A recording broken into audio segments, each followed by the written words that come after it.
What's up, everybody, and welcome to another episode of the Demons Behind Me radio show. We're coming to you every Monday on WBUZ95.com, 8 p.m. Eastern, 7 p.m. Central. We are very excited tonight. We have a very special guest, one that I've known for many, many years and had the pleasure of working with. We have Mr. Greg Upchurch.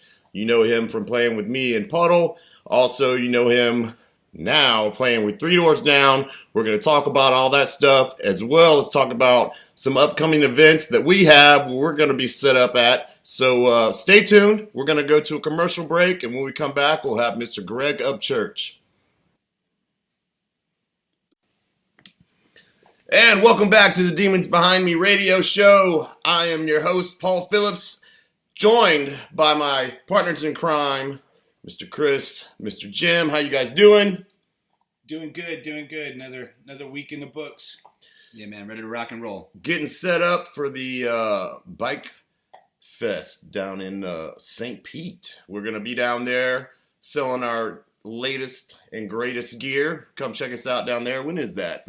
Yeah, this Thursday, Friday, Saturday, and Sunday, 15, 16, 17, and 18. It's at the Tradewinds Island Resort.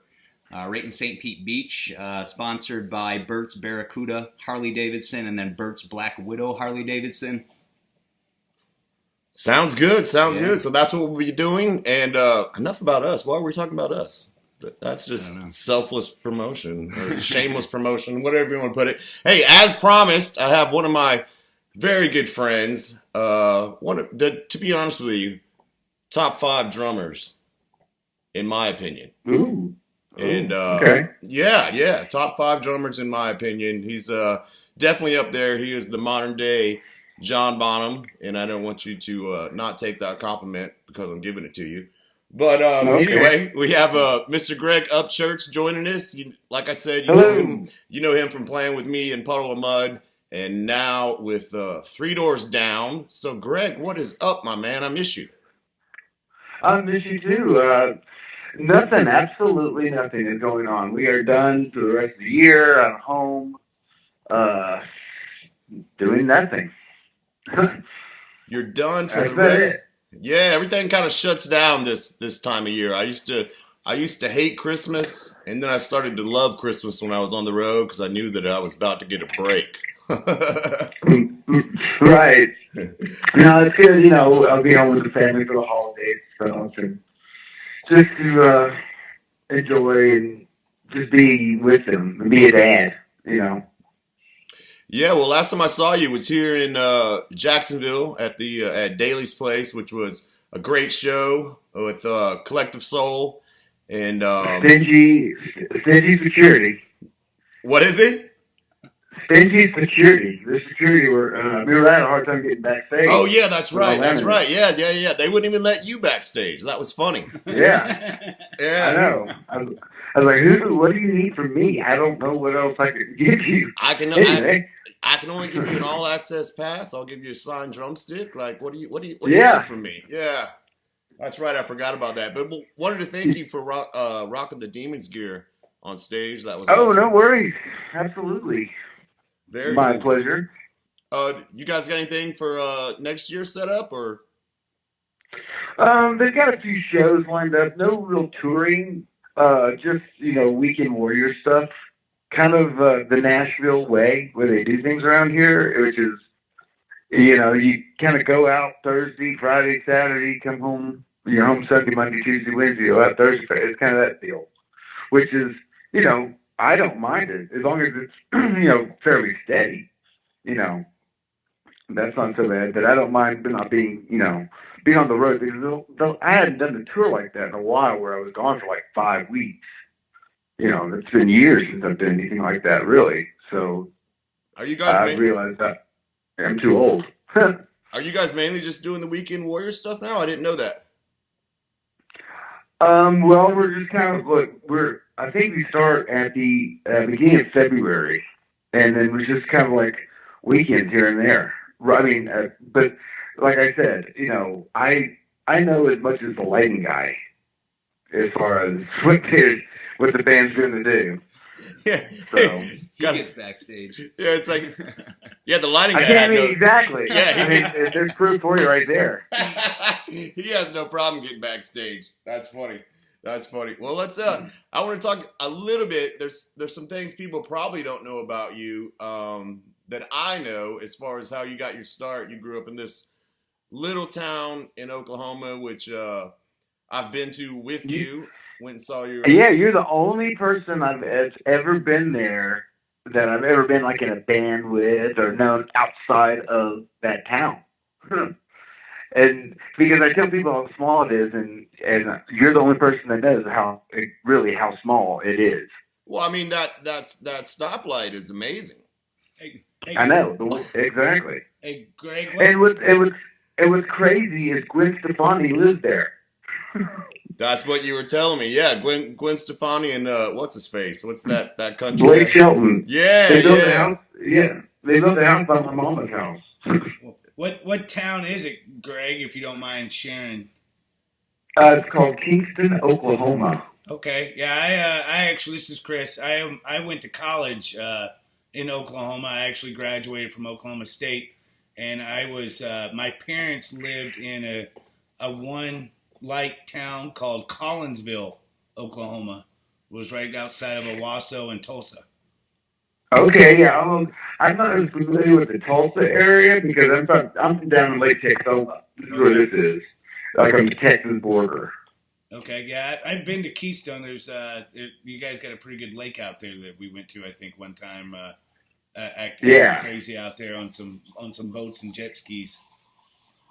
Yeah, it's a nice town. I mean, I couldn't imagine going up anywhere else because like I had nothing to do but play drums, because we lived out in the country and that was kind of like all I could do was listen to music, listen to records, and play drums out there. And then, like I graduated on Saturday, I moved on Sunday to get out of there, because I wanted to give this a go. And so, yeah, I went to college up in Oklahoma City, but I was on a full scholarship and I quit to move to LA. And so that was, it worked out okay, but like having a son, knowing like if he had a full tuition scholarship, he's like, Dad, I'm going to be a professional Xbox player. I mean, you're insane. Because that's the equivalent of what I was telling my parents. Yeah, I'm going to go to LA and be a rock star. Trust me.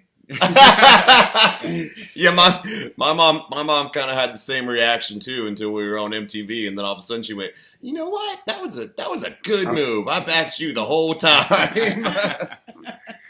Yeah, it changes things. It's I was real fortunate because it happened real quick for me. Because I moved to LA, and I tell people I could put it in a nuts like my time frame because. When the O.J. Simpson Bronco chase was going on, I remember I was in a cover band because I remember setting up during the Bronco chase because everybody remembers where they were during that shit. And so I remember watching that. And then when the verdict was read and he was not guilty, I was on tour with 11 at that time.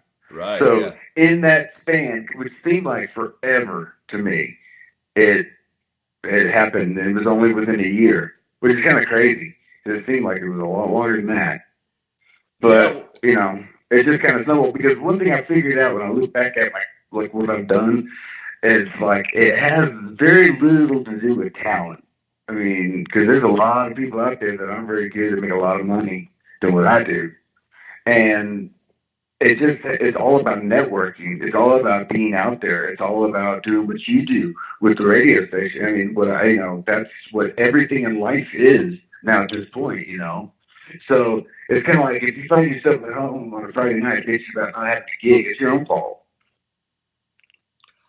So I agree. I don't know if that makes sense. No, I tell people that all the time. I'm like, there's some kid right now that'll outplay me and write a better song than me all day long, but doesn't have the right connections and may never have them, and then maybe never get a record deal or tour the world or anything like that. But I mean, you brought up a great point. You hooked up with 11, which led to you playing with the late great Chris Cornell. Yeah, I mean that was obviously when I found out that was happening, that was pretty life changing. Because I mean, I mean, just meeting him was a trip, and then and then spending like a year and a half with him on a tour bus because he traveled with us as band and crew on one bus. And I got spent every day with him. We went to Europe together, watched movies. I went and saw American Pie with him, and just like kind of it was surreal to have somebody like that as now just somebody that I'm just friends with. They're calling me up in the morning and want to go get breakfast, kind of stuff, and.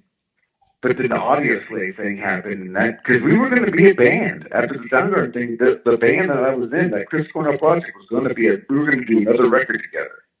And then audio slave happened, and then it changed everything. I mean, none of us knew about it until we found out through the grapevine. We were like, oh man. So I was grateful when the Puddle and Bud thing happened because somebody called me to for drum for this band Puddle and Bud. Of course, I didn't know who the hell it was. And, I got in there and Doug Ardillo saw me. And he was like, you were the drummer 11. And there you go. Being in the right place in the right time. I mean, as soon as he said that, I kind of knew. I was like, and then he found, you guys found out that I played with Chris. I had a leg up on everybody because of just the respect value of playing with people like that. So, and then it just, and from then on, as you know, it's just like that band, obviously Puddle took off like crazy. And it sucks for me it sucks that I had to leave but I had to. I mean, I took a giant step backwards because I was a member of Puddle. 3 years down, I'm just a hired dude. So I took a gamble. I was looking at longevity, and Wesley Scantlin was not a concrete fucking future for me. So that was my decision, and I had to go with it. And I don't know if it was right. Maybe I could have helped save it, but I know that I got clean. He didn't. Well, he's been forced to by the state of California, but I don't know if what would have happened if I had stayed there. I could have died. He could. Who knows? But I can't go back at all that shit and wonder what ifs. Yeah, well, I remember you coming to me and you wanted my blessing, and it was just me and you in the rehearsal room all the time. Nobody else was showing up. Right. Exactly. Wes certainly wasn't showing up, and you were like, "Hey, I got this offer to go to Three Doors," and I was like, "Dude, run for your life, pack your bags and go." I know, but I mean, it sucks because we were all a part of something, and it was great. And just to have somebody fucking destroy it in front of you is just like, I hate bands. I hate music sometimes so much, and it just drives me. I've got to work with people like this and be put in these situations. And every band is the same way. Every single band is the same way. As soon as you start throwing money at people, that's when people get weird. That's when things get uncomfortable. People want this, and then I need this. I mean, you saw Hired Gun. I mean, it's all for real. It's not like some shocking. I think it's funny when I talk to people and they're like, "Well, I can't believe it's like that." I'm like, "Cool, God, it's awful." It definitely can be. And then, Well, the only thing about it that's great is playing it. Everything else sucks. Except for, obviously meeting fans is great. That's different. But like playing the music is it's just all that other stuff that when you start getting involved in it. Because like I forget we were touring with somebody and they were some brand new band. I think it was Red Sun Rising. And they were having so much fun and they were, having a great time, and Chad, our guitar player, was like, man, those guys are just having so much fun all the time. It's so great. I was like, yeah, because they're broke. They're just having fun. They're just out there doing it because they love to do it. That's the only reason they're doing it. And that's when it's enjoyable. That's when all the other stuff, you feel like you got to do it because it's kind of like every day I tell myself before I go on stage, it's like I got to find that 13-year-old boy that was in my room looking at Kiss posters and Motley Crue posters, wanting to be Tommy Lee, wanting to do what I'm about to do in 5 seconds. So he's got to come out. The 46-year-old dude's got to go. Yeah, I think I think you touched on something there, and that's kind of something we want to get into.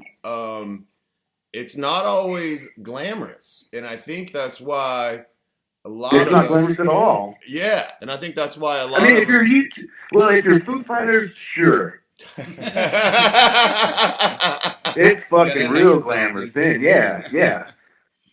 Fair When enough. your lead singer is Dave Grohl and, everybody loves everybody, I mean, that's sure. Who knows?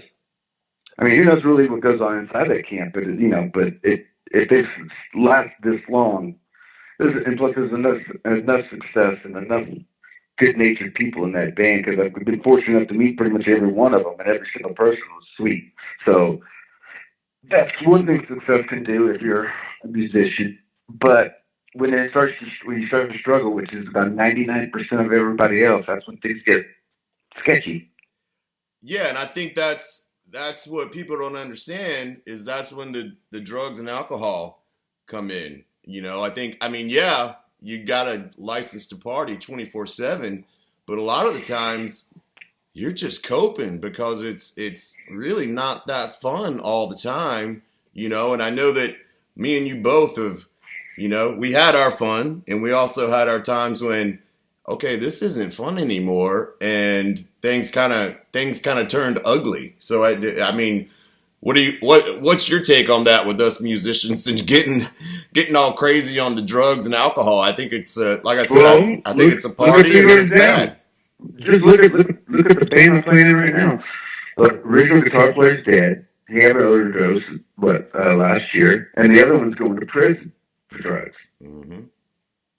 So, and then the other three, I took three. I'm not original, of course, but Brad, Chris, the two original dudes, and me, all went to treatment and got clean, and we're still playing.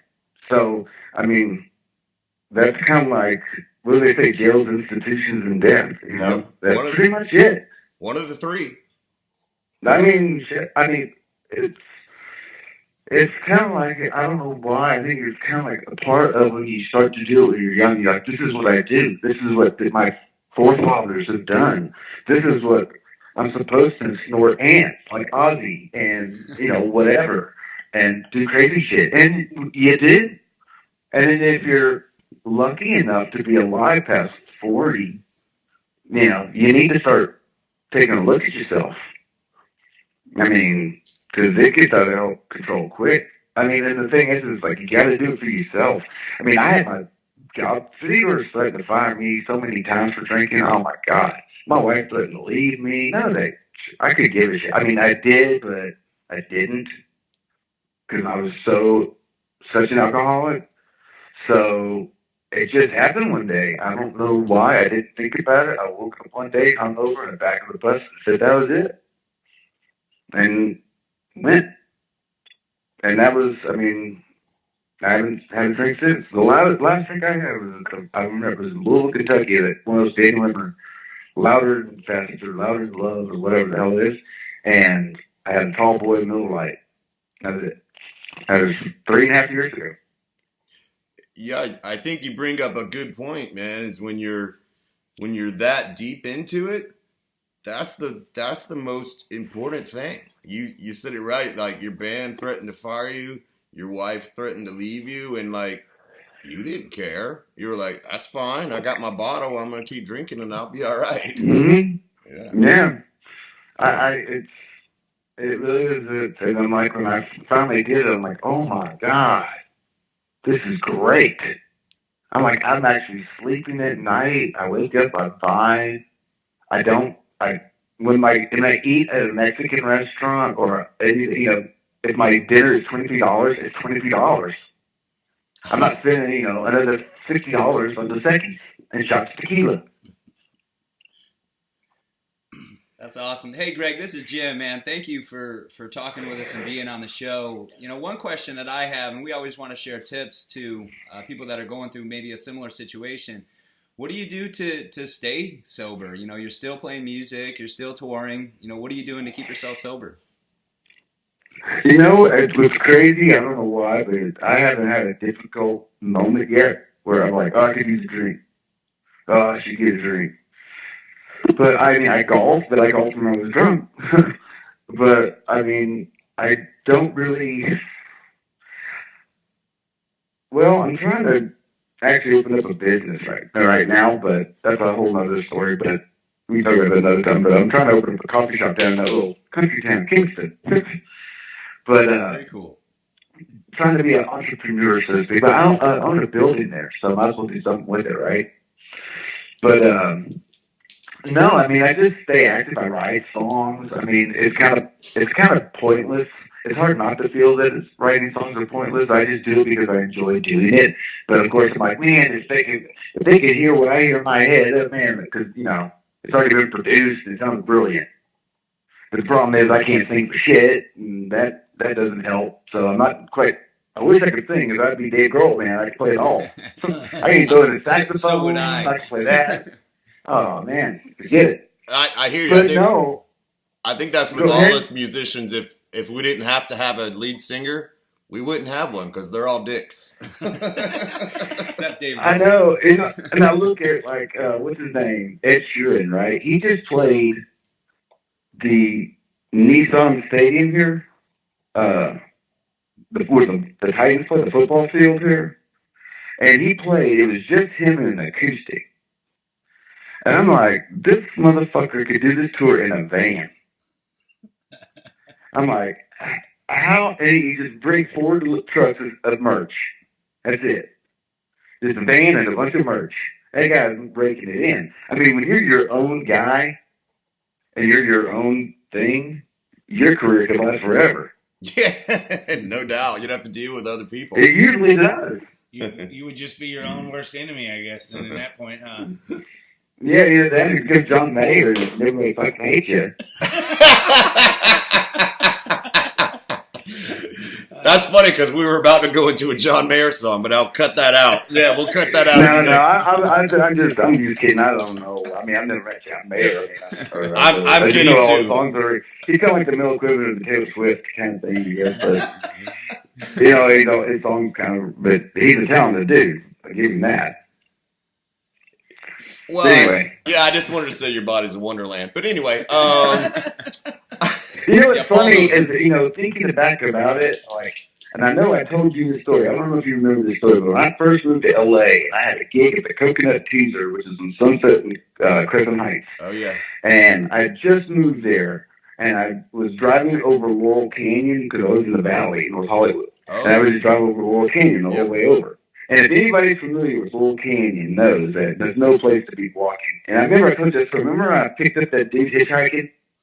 Yep. And he had the dog. Oh, yeah. Yep. I remember this story. And I picked it. This dude was hitchhiking the Laurel Canyon. And so I picked him up, and he's huge. I mean, enormous dude. And I just love dogs so much. So I'm like, the dog was messed up. And so he got in my car. And that's when he saw the drums. He's like, oh, you're a musician? I was like, yeah. Because I was in a band. I was in Rat. I was like, holy shit, it was Ron Crosby. And now that I look back at it, because that dude ended up dying, not that long afterwards. He was messed up. Because I ended up taking him to this house. He was squatting in these different houses. And he was homeless. And now I look back, it's almost as if God put him in my life to go, be careful of what you do. This could be you. If you don't watch your ass. Because why else would I run into that guy doing, why pick him up and just have him that moment? And because that was the first celebrity or rock star or whatever you want to say I ever met when I moved out there. I mean, I literally been there months. Well, it's kind of a weird little anecdote. Yeah, I mean, yeah, and like I said, that's a struggle, and some people get clean and some people don't. I mean, what advice do you have to musicians maybe starting out on the road as far as that goes? Well, if you want to continue to be a musician, you need to style. I mean, put it this way: if you have a problem, and the thing is everybody that has a problem knows deep down they have a problem, and you need to address that because you're either going to do something stupid, piss somebody off in the band, in management, which I've done all of the above, and you're going to do something that it's going to be in the paper, or it's going to, people will know, and people know. I mean, especially in the day it's like social media. You do one fuck up thing, I mean, it's everywhere. So you can't be is it worth it? Is that bottle or that vial or that whatever it is you want to do, is it worth that? Is it, or would you rather be better at your instrument and better at, not being an asshole? Those kind of things. Yeah, Greg, when me and Jim live here in Jack's Beach, and we actually were managing a bar here in Jack's Beach at one point, and we had musicians that would come in and play on Sundays and stuff, and we'd give them like an open give them a tab for the bar, but they would literally sometimes spend their whole profit drinking while they were playing. And then they'd come like, all right, we're ready to get paid out. We're like, well, once we run this tab, here's your $5. It's like, really? Right. Like, yeah. Turns out you owe us $100. Right. And, the one thing whenever I used to see that, I was like, man, these guys are crazy. I mean, I couldn't go to my 9 to 5 and get hammered all day and then look at my boss and be like, here, pay me. I'm like, well, Chris, you drank all your profits for the day. That's the thing, because that's the reason they don't look at it as their 9 to 5. That's the first problem. They don't look at it like a business. Look at somebody like Dude Down. Everything is a business, dude. It's like they're trying to be smart about it, and that's if you're just going out, if you just want to have fun, sure, go ahead and do it. Knock stuff out. But if you want to be serious about it and really do something with it, you're gonna have to watch your ass a little bit. I mean, it's all on how far you want to take it. If you want to sit in the garage and jam with your friends, sure, drink all the beer and whiskey you want. But just don't drive. But, yeah, just don't drive. That's another thing. Man, after I went to treatment, my headlight was out. And when I got out of treatment, I remember I didn't fix that headlight for a year, begging for a cop to pull me over. Unfortunately, for one, I would know that I had to change the light. But I could not get a cop to pull me over. It was crazy. Because I knew if I was drinking, they should pull me over to quick your shit. But anyway. You just weren't swerving enough for them to care. I guess. Something like that. Well, we're getting close to winding down here. We always close with the song of the week. But want to thank you for joining us and sharing your story. And I just want to, you said there was no, rock bottom for you. You just decided you wanted to quit. But, was there anything that you were like, because I know me, there things would happen and it should have been rock bottom and then I didn't care. I was like, okay, well, whatever. I'm really upset that happened. So I'm going to go drink more. Because I'm upset that I did that. Is there any one event that you were just like, wow, I can't believe that happened? No, what it really was, I think, is I stopped being scared of my future.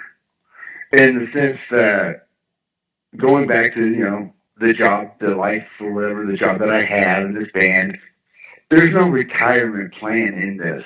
There's no, I'm just going to sit back and all the money I've saved and just like, our parents and grandparents did. There's nothing like that in this business. I didn't write Kryptonite. I didn't write Lori. I didn't write She Hates Me. I didn't write any of this stuff. So I don't have any of that money. So my money is made on the road.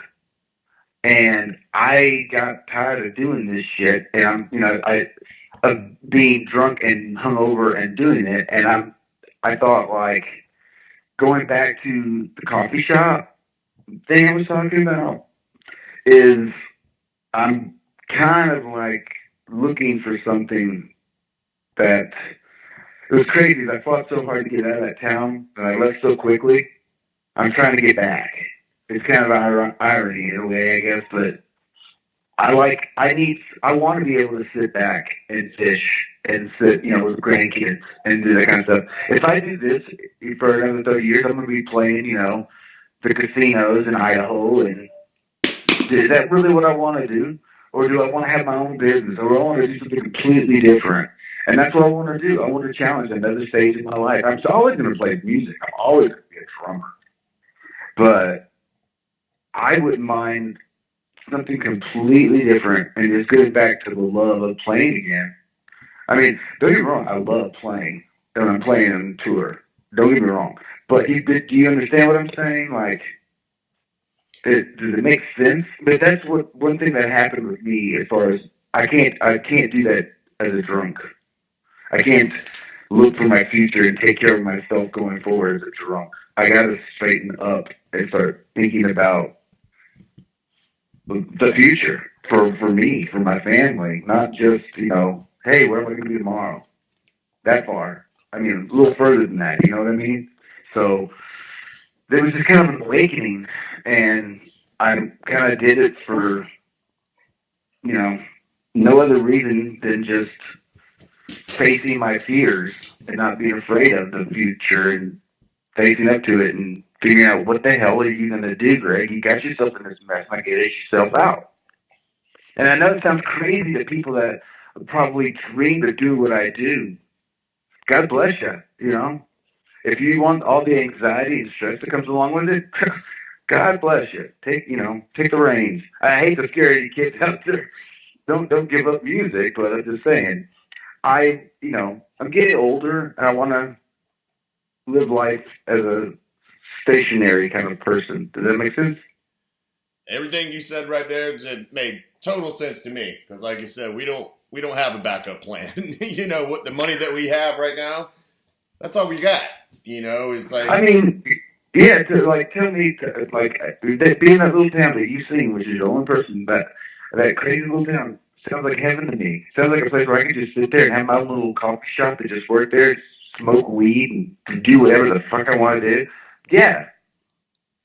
I hate to say the smoke weed part, but hey man, whatever. It's all good, man. Well, legal in many states now. Yeah. It's legal. It'll be legal soon, so you're good. But, the thing was, my drug of choice was always alcohol. Right. And I've been able to realize that was my Achilles, and that was what I needed to address. And now I'm a much more positive person. Like I said, I'm making strides every day. If I don't make a step forward to accomplishing my goal, I just can't think like that. Every day I have to, there's got to be something. There's always something you can do.